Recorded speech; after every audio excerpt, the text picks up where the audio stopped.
Estamos de volta para compor o terceiro bloco, o módulo 3 do curso de secretariado.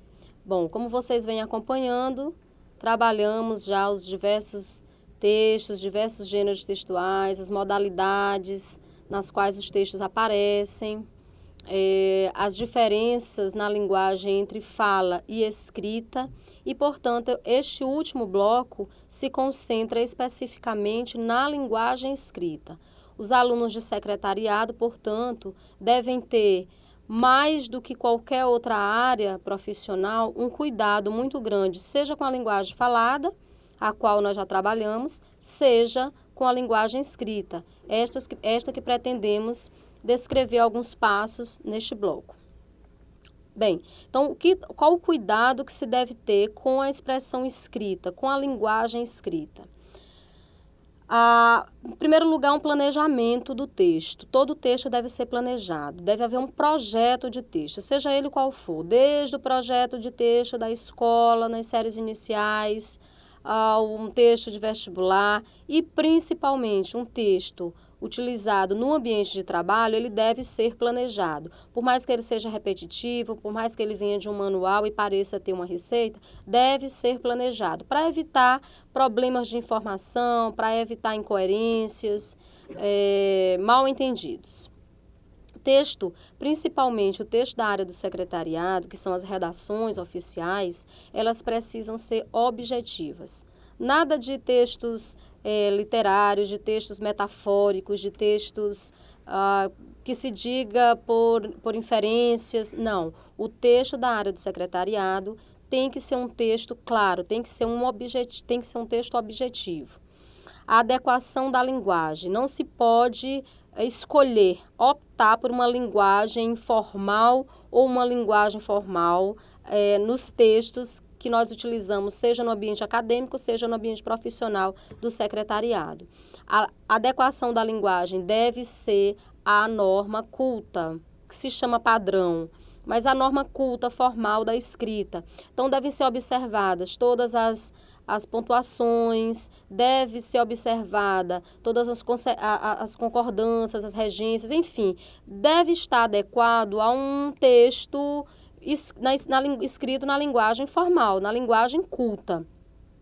Não há essa opção. Você vai escrever de repartição para repartição, você vai escrever de um proponente para uma repartição, para uma instituição. Então, deve ser um texto claro, objetivo, conciso, mas adequado a uma linguagem, claro, uma linguagem normativa, padrão da escrita.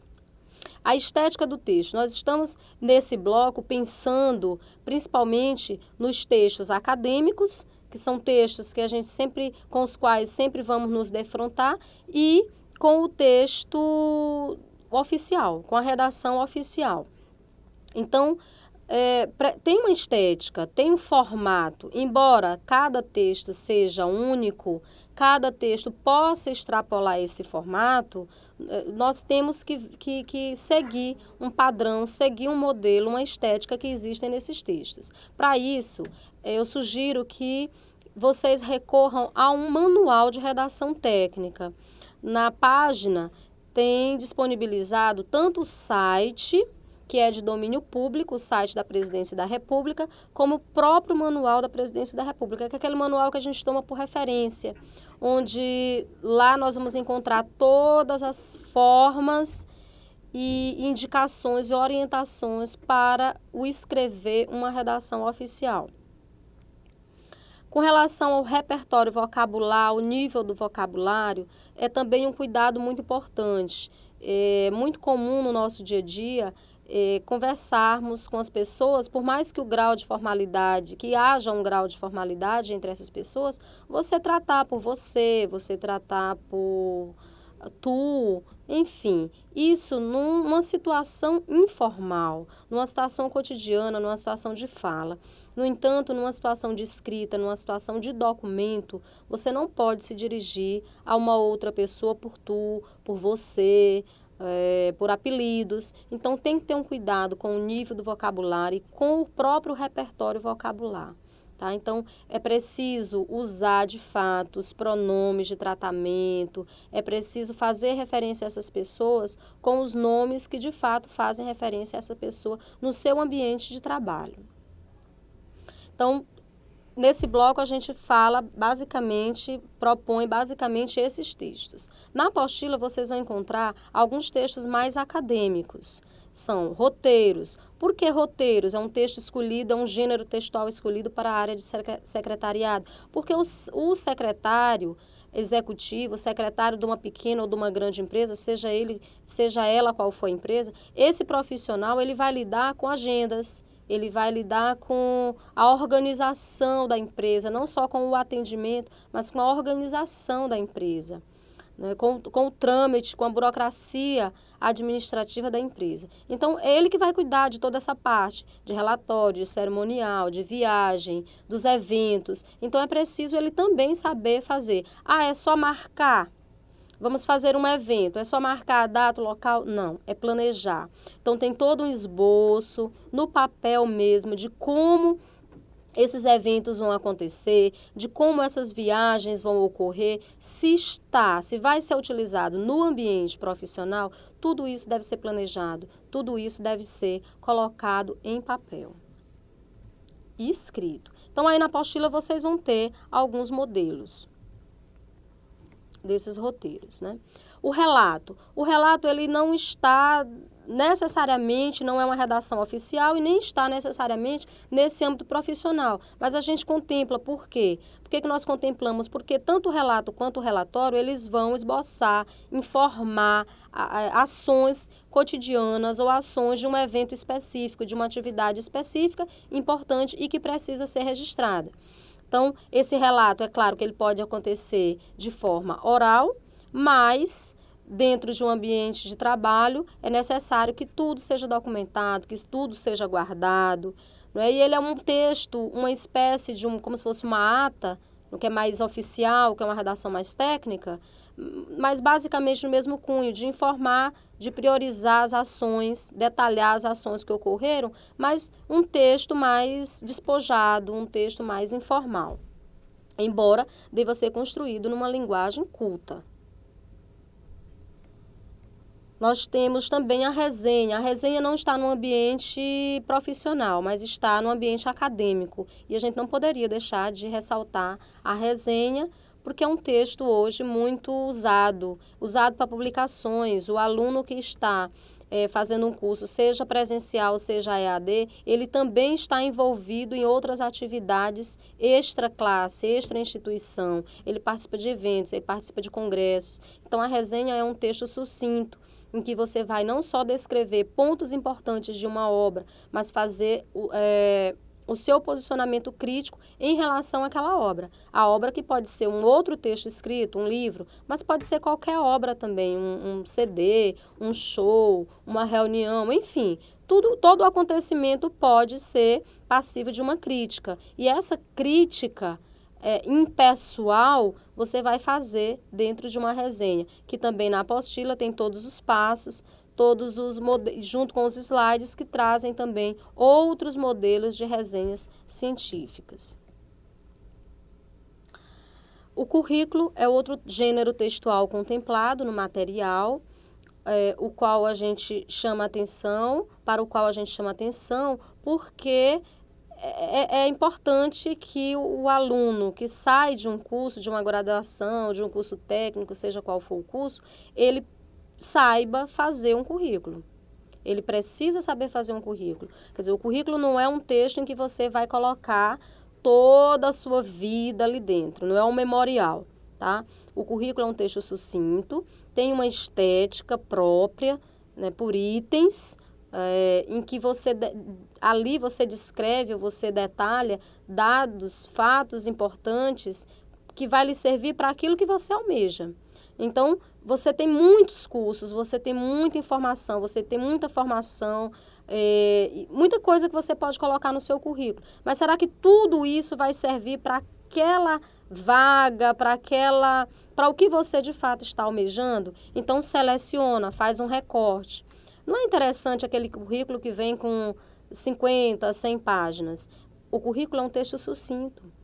2 páginas, 3 páginas, dá para você resumir os pontos importantes, os pontos relevantes para aquele cargo, para aquela função que você está querendo. Né? Então, você tem que focar. Você destaca e coloca no seu currículo apenas aquilo que interessa para aquela função que você quer desempenhar. Ok?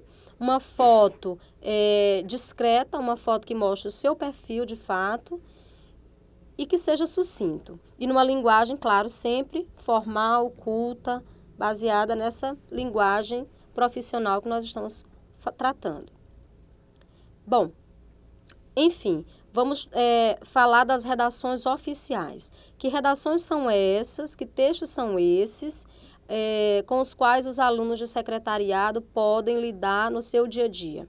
São vários textos. Os principais vão ser o requerimento, o ofício, o memorando, ata, cartas de recomendação, cartas de demissão, procedimentos burocráticos, solicitações, avisos, comunicados.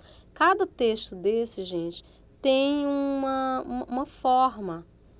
Tá? Pode ser chamado também de forma, porque é como se você estivesse tirando de uma receita mesmo. E tem um formato, onde está a data, onde eu posso colocar a data em qualquer lugar do texto. Ela tem que ser centralizada, ela tem que ser à esquerda do texto, da folha, ela tem que ser à direita, é em cima, é embaixo.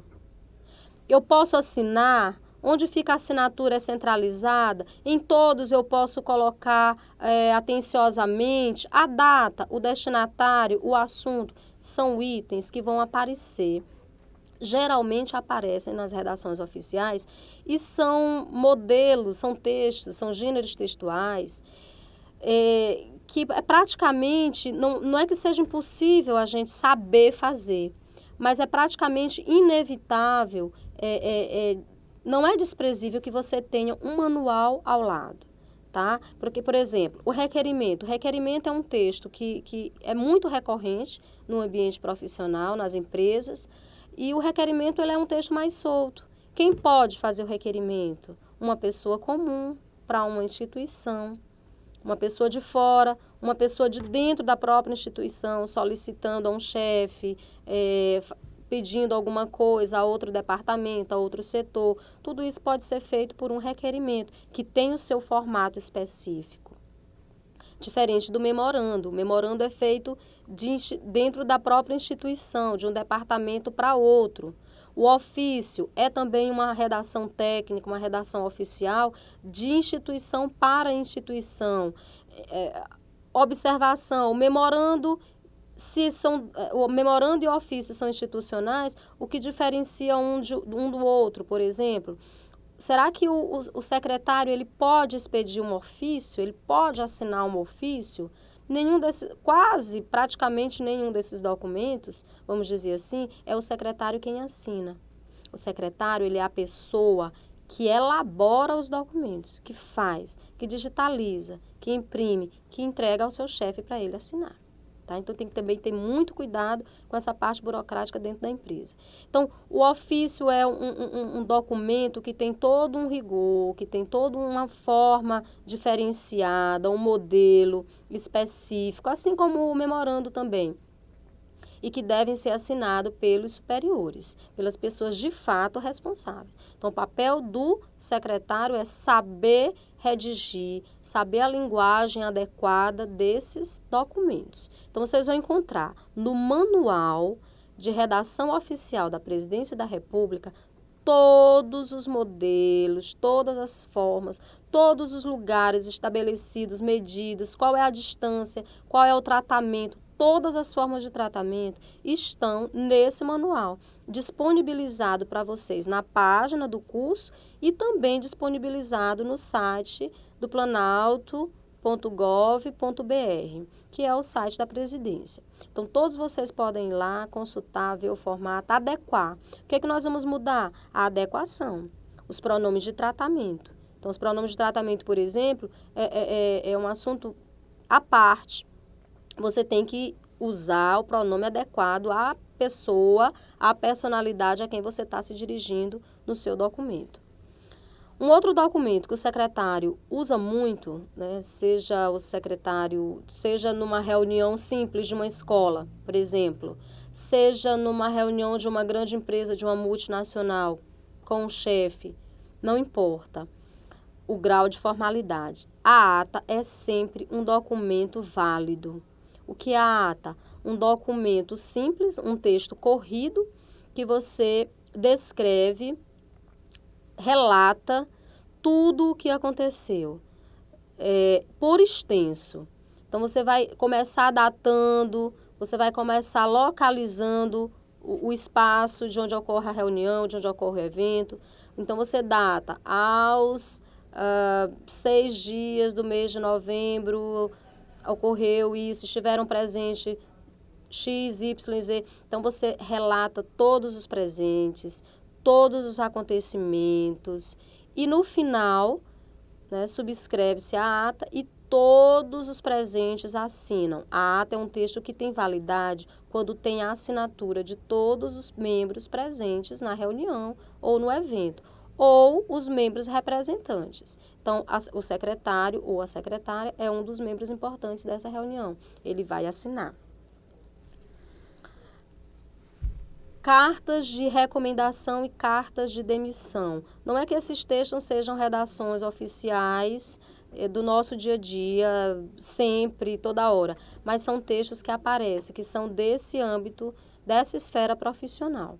Então, você tem principalmente as cartas de recomendação, porque a carta de demissão é uma carta muito pessoal. Pessoal no sentido de que quem vai pedir é que tem que saber fazer, embora a maneira, a forma do texto seja também muito marcada, muito específica, como uma redação técnica, mas é muito particular, os motivos são muito particulares. Agora, a carta de recomendação, muitas vezes, ela parte da empresa. Então, quem vai elaborar a carta de recomendação? O secretário.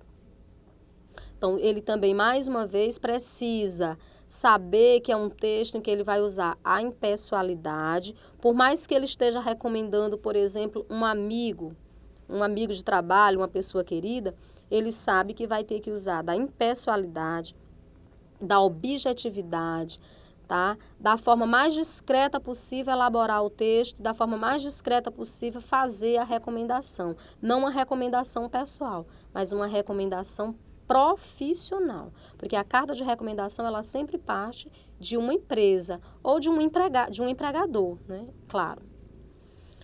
Procedimentos burocráticos. Procedimentos burocráticos, embora não pareça, também são textos técnicos, também faz parte da redação técnica. Dependendo da empresa com a qual se trabalha, o secretário ele vai ter que expedir documentos burocráticos, ele vai entrar em sistemas próprios daquela instituição ou daquela empresa e que requerem procedimentos específicos, dados, quadros para preencher, formas de tratamento, enfim. Depende de cada sistema, de cada empresa e de cada instituição. Agora, um outro documento que a gente precisa chamar muita atenção neste bloco são os e-mails, tá? E-mail, gente, ficou aquela ideia de que pode ser escrito de qualquer forma. E na esfera profissional, o e-mail, ele funciona como um suporte. Ali você vai fazer um aviso, ali você vai fazer uma cobrança, ali você vai fazer uma chamada para uma reunião, um convite. Por aquele instrumento do e-mail, da máquina, e do próprio correio eletrônico, você pode enviar N textos, N gêneros textuais. Então, é preciso ter muito cuidado com a linguagem, com a adequação da linguagem no e-mail. Não é porque se trata de um e-mail que eu vou fazer abreviações quaisquer, que eu vou usar uma linguagem sem ter nenhum cuidado com pontuação, sem ter nenhum cuidado com concordância, com a forma de tratamento, com a despedida no texto, enfim. Todos esses passos devem ser obedecidos também quando esses textos forem enviados por meio de um e-mail, de um correio eletrônico. Então, é muito cuidado com esse tipo de linguagem que a gente não deve misturar, em hipótese alguma, aquela linguagem que se passa nas mensagens por celular, para um colega, para o namorado, para a amiga, e aquelas mensagens, mesmo por correio eletrônico, né, pelos meios digitais, que se passa dentro de um ambiente de trabalho. Então, é ambiente de trabalho, é ambiente profissional, tem que usar uma linguagem adequada a esse ambiente. Então, espero, assim, poder ter contribuído, principalmente nesse último bloco, que se concentrou muito mais nessa linguagem escrita, não desprezando, é claro, a fala. E desejo a todos sucesso, aproveitem o material, acessem o site que está disponível na página da EAD, no curso de vocês, e bom proveito a todos, que vocês sejam todos muito bem-sucedidos e boa sorte, e façam todas as atividades propostas. Obrigada.